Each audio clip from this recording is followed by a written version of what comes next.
So I'm going to discuss the advantages of the Western colonization for some of the Plan B seekers in the second part of this video. But before that, I wanted to discuss some modern day Western actions on some of the CBI countries. Now, CBI countries sell their passports. There have been two very significant crackdowns in 2023. The first, it started off with the EU side of the Western action, where they heavily went after some of the high-profile CBI options like Cyprus, Malta, Bulgaria. All those programs obviously discontinued. Cyprus very famously or infamously terminated 200 citizenships, right? So when they started the CBI, they must have had some due diligence.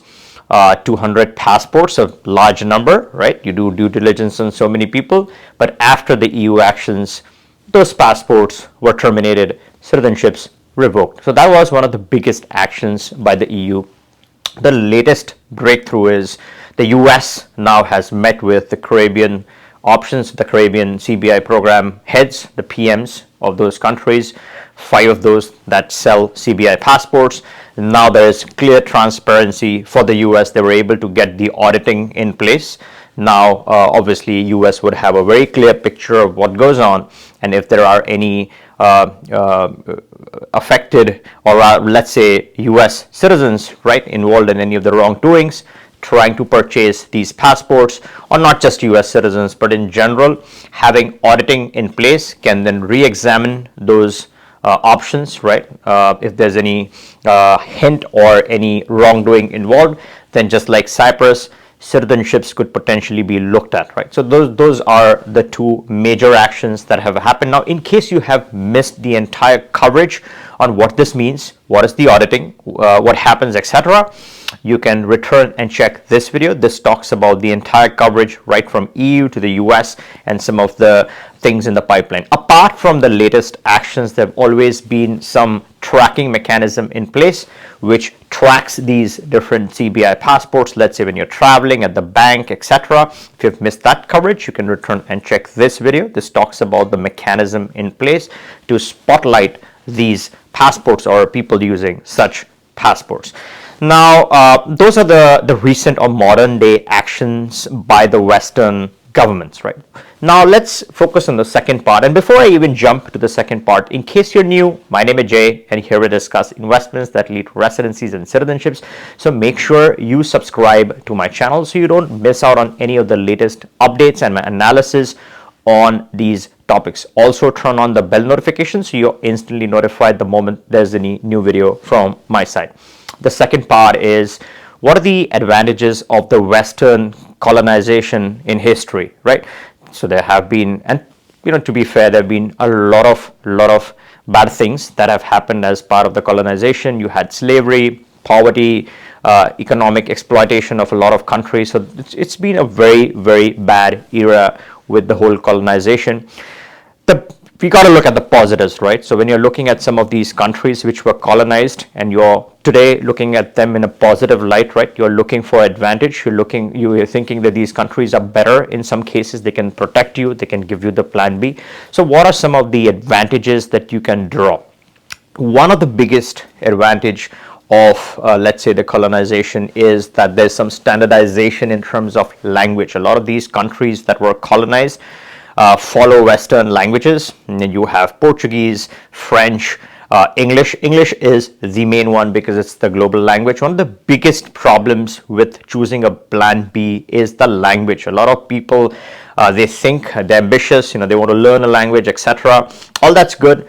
But when you actually go there and you settle, you soon realize it's not your cup of tea. You either run away or leave that country. And that happens often. If you see some of the YouTubers, they talk about how they left Asia, they left the Latin Americas. The main reason why they experiment with all that, and at the end of the day, they end up wasting their time or leaving, is primarily because of the language. Now, if you come from that part of the world and you're hopping around different countries in that area, let's say you're from Brazil and you're moving to Argentina, or let's say you are from Argentina and you're moving to Mexico, you have an advantage there, right? Because you are using some common set languages. But when you are a pure English person, you're from the UK, Australia, Canada, US, and although you're learning the Spanish or Portuguese or French or whatever it is, you're never going to take full advantage of that plan B. Eventually, you're going to be tiring out. So in order to avoid that, the best option is to look at English speaking countries, right, that offer opportunities. Now you have some high profile options like Curacao or the Netherlands. You have some golden visas still that are pretty under the radar, low key. They're not busted like some of the options that have been in the recent past.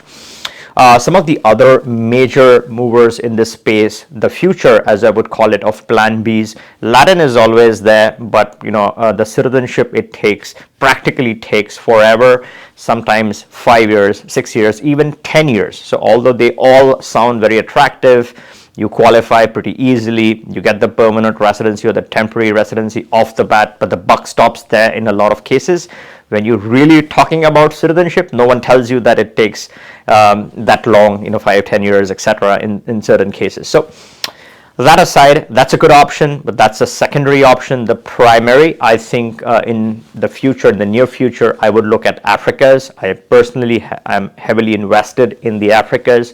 I work with some of the best attorneys, one of the best attorneys in Mauritius. I've covered the whole Mauritian option in a lot of detail. And if you've missed my videos on Mauritius, you can return and check this video. The deal is pretty sweet. You have 3 great options in Mauritius. One is the 375K property investment, which instantly gets you the permanent residency. Apart from that, you have 2 other great options. And I'm mentioning Mauritius here in this video because of the English speaking society that it is, right? It's very easy for you to move. It's very easy for you to take advantage of the society and the plan B that it has to offer. Everything functions in English. You can survive and flourish pretty easily in this country. So that's the first one, right? So Mauritius, the 2 other options are through retirement, which is a very straightforward process. You meet a certain set of requirements, then you're looking at $1,000 in government fees and some lawyer charges that qualifies you.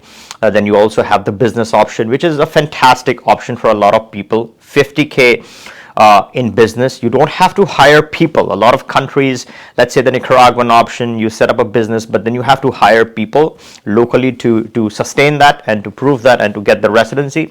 But unlike that with Mauritius, it's pretty straightforward, where you're simply parking a certain amount of capital in your bank account, and then as long as you satisfy some of the requirements, which are very modest, you can qualify for the Mauritian residency that way. So if you're interested, you can always click the link in the description, book a call with us. We can see if this is the best fit for you, answer any questions, and also get you started on the Mauritian option. The second best is South Africa. In certain cases, this could be the best based on what you're looking for. South Africa is all English. It is climbing up the ladder in terms of safety. There are situations, you've heard multiple stories, but those kind of situations are very common in Latin America, the US, even in Canada. There's protest going on everywhere. As long as you are not participating in some protest or trying to make yourself deliberately vulnerable, or you're not going out at 2 a.m. in some of the most darkest areas, you should be fine, right? You pick the right hotels, you pick the right accommodation, you choose the right areas. If you use some common sense, you should be okay. So in South Africa, you have dual citizenship, which is great. A lot of people want a second passport, understandably. They want plan B. A passport gets you the furthermost when it comes to all the protections that a plan B should get. It allows dual citizenship, so you can keep your existing passports and stack up on the South African passport if that is something that you want. Elon Musk has South Africa in his portfolio of passports. The second big advantage of South Africa is that you can start off with a permanent residency with fairly modest requirements. The big ones are some net worth requirements, which are very, very modest. And second, you're looking at $6,800 approximately in government fees. There'll be lawyer charges extra, but that's the second requirement that you got to keep in mind. The biggest advantage of a South Africa is that it has a flexible residency. So you can get your feet wet, get used to the surroundings, right? Familiarize yourself with the country, and then you can choose to integrate as much as you want, right? Because it's a flexible option, and that way you can then work yourself towards that all important South African nationality if you really believe in it.